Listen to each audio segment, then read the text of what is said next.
This is a period of tremendous significance, perhaps the most significant time in our history, because we're going through, and it doesn't take much to see it, great danger. We can now destroy our planet. We have the weaponry to do it, and nuclear materials are being developed, and we've seen the dangers of them. And also, of course, we have the financial state of the world, which is in a near collapse. And we've seen how paper thin the justifications of business and of political interests are when it really comes down to it, and the whole thing is based on a fallacy. And then we've seen some of the political unrest and the changes that are going on, some of them very, very positive. And of course, we know about the environmental dangers to our world. This is the time of the prophecies. I'm talking about not just the Mayan prophecies, but the biblical prophecies, the astrological prophecies, this dawning of a new age, the age of Aquarius, and the dangers which precede it as it starts to dawn. This is the time of the prophecies even of the ancient Greeks, of Hesiod in the 8th century BC, of Nostradamus. It's all coming together, and there's something we can do about it. And thankfully, in this time, a great cosmic mission has been performed.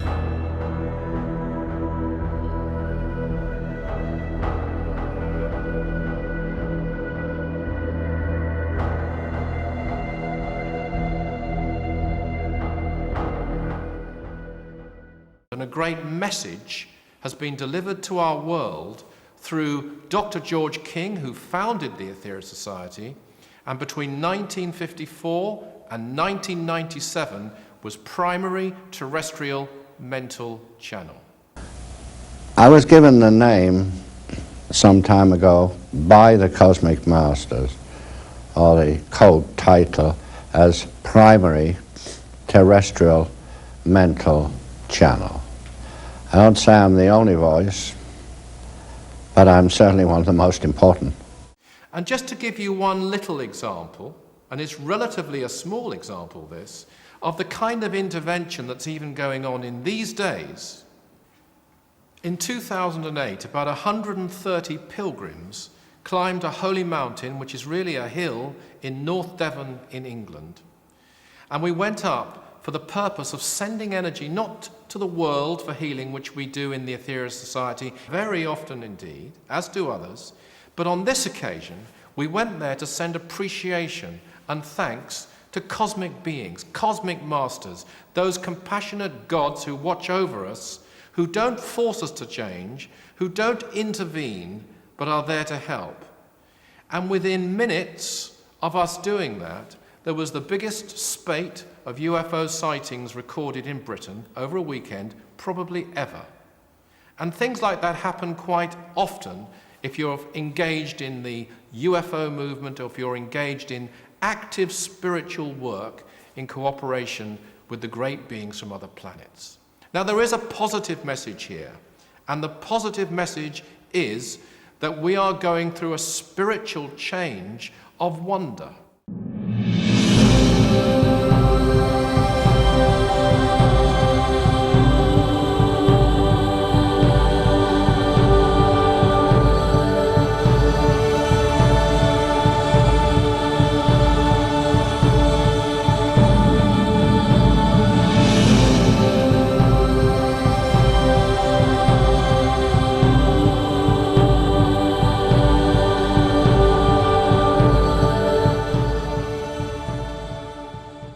We're actually going to inherit a wonderful new age, a new world.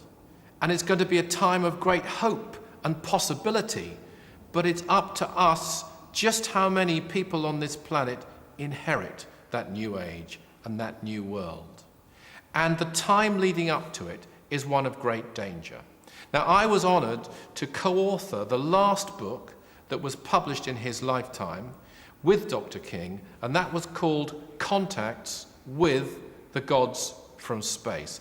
And that book describes how Dr. King received a communication from a great being when he went to another mountain in England, in Cornwall, called Brownwilly on Bodmin Moor, and he received what is now known as the Lord's Declaration. Now, this event was very much in character, and I know this is a big claim to make, but I'm trying to show here that the great events aren't just things of the past. In character, it was very similar to the experience of Moses on Mount Sinai when he received the Lord's words in the Ten Commandments. And let's remember, we're told by the Bible in the Old Testament that Moses was taken up Mount Sinai with the tabernacles in a cloud. And you know, the Bible, as with the Ramayana and other great scripts, is full of celestial vehicles given different names. I mean, what kind of name is flying saucer? And this craft is a disc-shaped object. This is a model of the kind of craft that has been photographed and seen and is given this silly name, flying saucer. And in the Bible, it might be called a cloud, or it might, in the case of the birth of the Master Jesus, be called the Star of Bethlehem. These are different descriptions for these great vehicles and these great comings, which still happen to this very day.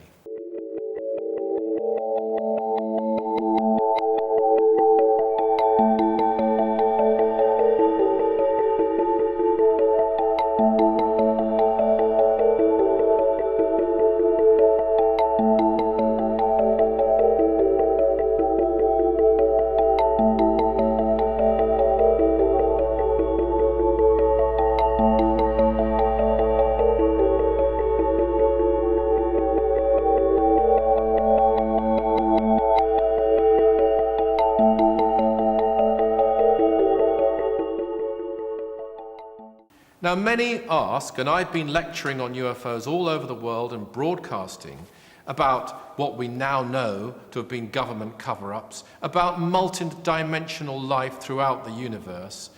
These things people are accepting now. They weren't 10, 20, or 30 years ago. They are now. That's good. But the one question that always comes up is, if these beings exist, and clearly they do, anyone who's investigated the evidence does come to that conclusion,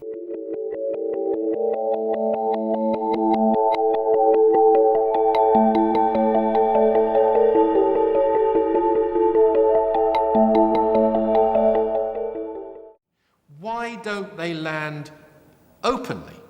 When will they land openly? When will they come among us and prove themselves to every man, woman, and child in England and in every country in the world? When's that going to happen? That's the big question that people want to know. Clearly they're friendly.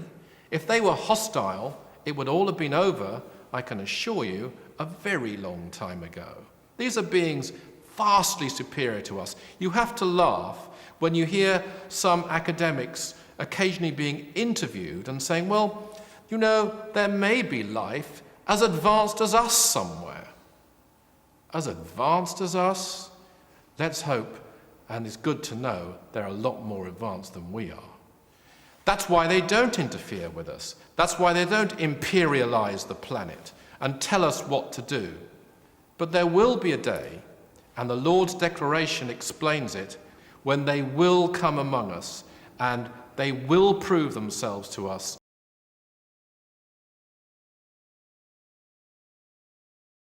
The Mother Earth. As the Greeks called her, the goddess Gaia. This planet is the most sacred aspect of God that we will ever physically touch.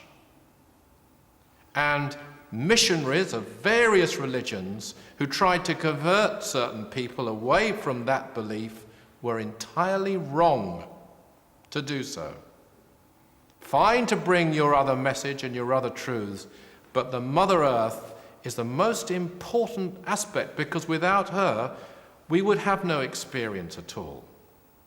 And the great thing that's happening in these days is that on July the 8th, 1964, she received what is now known as the primary initiation of Earth. And her consciousness, her being, was elevated. And because of that, all life is changing, and you can see it. You can see the vibrations quickening. You can see the change in consciousness for better or for worse.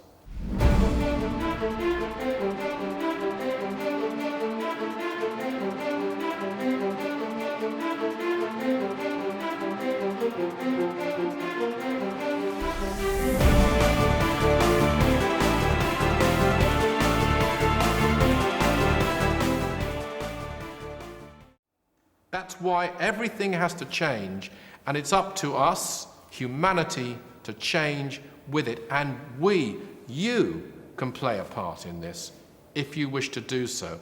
Not just for yourself, not mainly for yourself, but mainly for the planet and the human race as a whole.